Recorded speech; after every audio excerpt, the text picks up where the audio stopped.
Good morning class. बच्चों, आज हम पढ़ेंगे गद्य खंड का फर्स्ट चैप्टर नेताजी का चश्मा। ये हमने ऑफलाइन में भी पढ़ा था जब हमारी क्लासेस चल रही थी, तो इसके क्वेश्चन आंसर रह गए थे। तो इसके लिए मैं एक बार फिर से आपको थोड़ा इसका रिवीजन करवा देती हूँ कि इस चैप्टर के बीच में क्या है, किस बारे में इसमें बात की गई है, कौन से नेताजी के चश्मे के बारे में यहाँ पर कहा जा रहा है।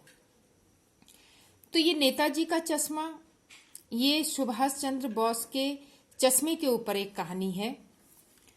अब इस कहानी में जो पात्र हैं वो हैं मेन एक हालदार साहब, पान वाला और कैप्टन। ये तीन पात्रों के इर्द गिर्द ये कहानी घूमती है, ठीक है। और ये बहुत ही ज्यादा भावुक कर देने वाली कहानी है।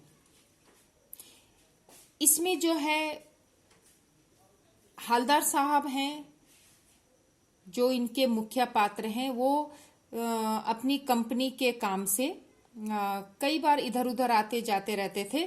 तो एक बार उन्हें वहां कंपनी के काम से किसी कस्बे में जाना पड़ा, ठीक है। तो जो कस्बा था बहुत बड़ा नहीं था, छोटा ही था। तो छोटा उसमें एक क्या था, एक छोटा सा बाजार था, लड़कियों का एक स्कूल था, एक छोटा सा कारखाना, एक सिनेमा घर, ठीक है, और सीमेंट का छोटा सा कारखाना था, और नगर पालिका।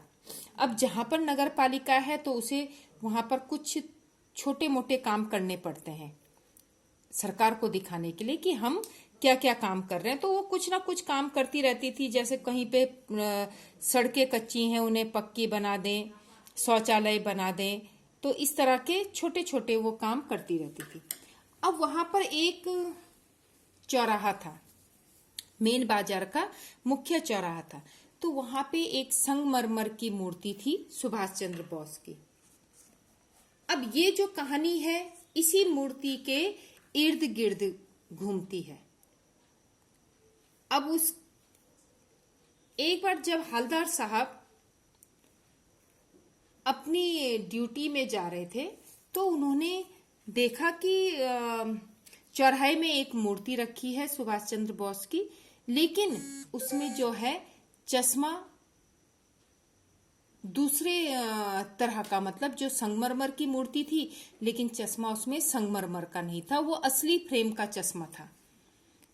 अब उन्हें थोड़ा वो आश्चर्य हुआ, लेकिन उन्होंने उस बात को इग्नोर किया और वो चलते बने। कई दिन वो ऐसे ही देखते रहे। तो उन्होंने सोचा, फिर दूसरे दिन उन्होंने देखा कि कल दूसरा फ्रेम था, आज नेताजी के पास दूसरा फ्रेम है। फिर नेक्स्ट डेट देखा तो फिर अलग था। तो वे मन ही मन थोड़ा परेशान तो होते थे और ये जानने के लिए उत्सुक भी होते थे कि ये फ्रेम इस तरह से क्यों है।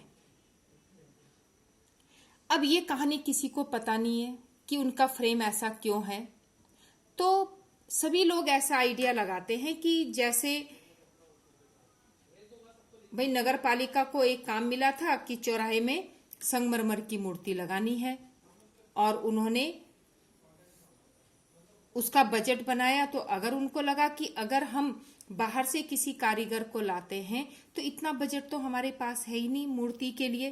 तो उन्होंने सोचा कि क्यों ना गांव से ही, कस्बे के बीच से कोई व्यक्ति हो जो अच्छा मूर्तिकार हो, तो उसी को हम पकड़ लेते हैं, ठीक है, और उसी से मूर्ति बनवा देंगे। तो उन्होंने वहां के, शायद हो सकता है, ये एक कल्पना है अपनी तरफ से, कि हाई स्कूल के इकलौते ड्राइंग मास्टर मोतीलाल जी को यह काम सौंपा होगा। उन्होंने मोतीलाल जी को कहा होगा कि भाई तुम्हें ये मूर्ति एक महीने के अंदर बनानी है, बस ऑर्डर दे दिया।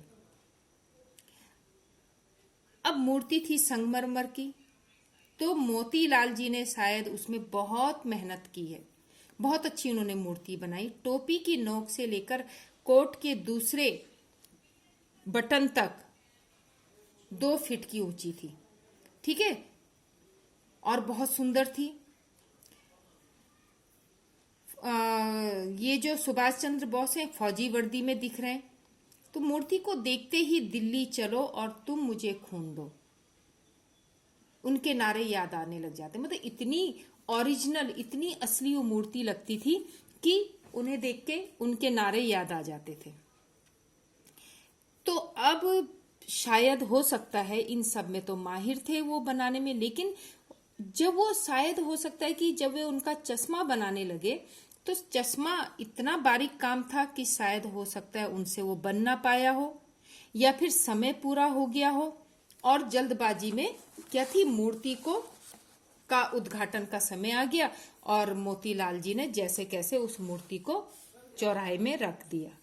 तो यही दो कारण हो सकते हैं। पहला कारण कि हो सकता है बारीक काम होने की वजह से मोतीलाल जी उस मूर्ति का चश्मा नहीं बना पाए, या दूसरा समय कम होने के कारण वे उस मूर्ति को का चश्मा कंप्लीट नहीं कर पाए। जो भी हुआ हो, तो ये जब हलदार साहब ने देखा कि उनकी मूर्ति में अलग अलग फ्रेम चढ़े हुए हैं, तो उन्होंने एक दिन चौराहे में गाड़ी रुकवाई।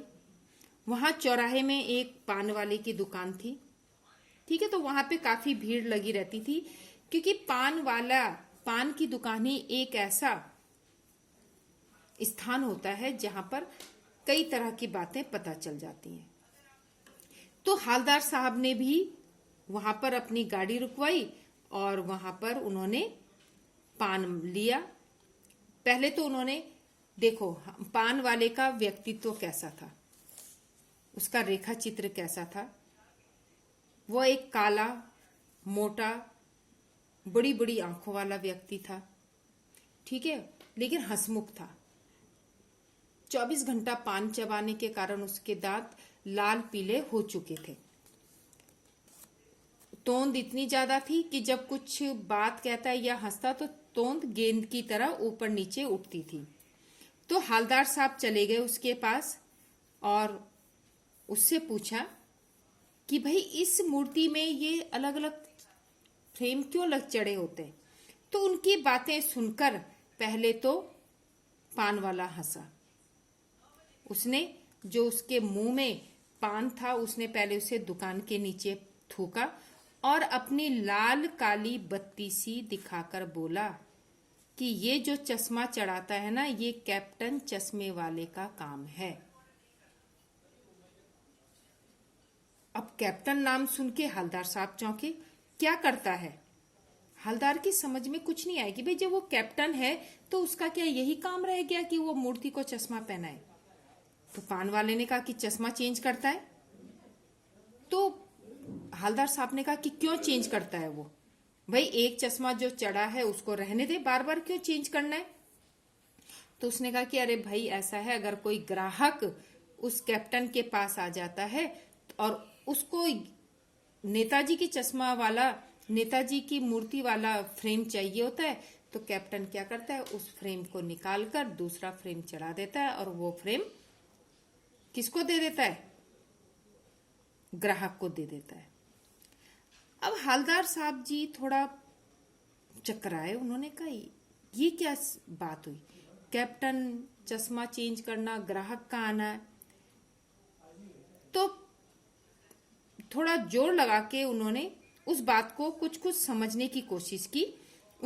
तब उन्हें लगा कि एक चश्मे वाला है जिसका नाम है कैप्टन, उसे नेताजी की बगैर चश्मे वाली मूर्ति बुरी लगती है, इसलिए अपनी इस बेचैनी को कम करने के लिए वो क्या करता है, अपनी दुकान के गिने चुने फ्रेमों में से एक फ्रेम नेताजी की मूर्ति पर चढ़ा देता है। लेकिन जब किसी ग्राहक को उस मूर्ति पे लगे फ्रेम को वो पसंद करता है, तो चश्मे वाले की इतनी बड़ी फैक्ट्री तो है नहीं कि वो बहुत सारे फ्रेम बना के रखे।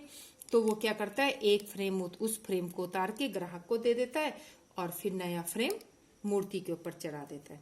इस कारण हर दिन मूर्ति में चश्मे बदलते रहते हैं, ठीक है। तो इस तरह से हवलदार साहब की समझ में आ गया कि ये जो है नेताजी की मूर्ति में ओरिजिनल चश्मा कहां से चढ़ता है। अब हवलदार साहब ने, उनकी इच्छा हुई कि मैं कैप्टन से मिलूं। अब उन्होंने देखा, जब उन्होंने नाम सुना कैप्टन, तो उनके मन में क्या आया कि भाई कैप्टन खूब अच्छा डील डॉल वाला आर्मी रिटायर्ड व्यक्ति होगा, है ना। क्योंकि जो नाम हम सुनते हैं उन्हीं के अनुरूप हमारे मन में उसकी छवि बन जाती है।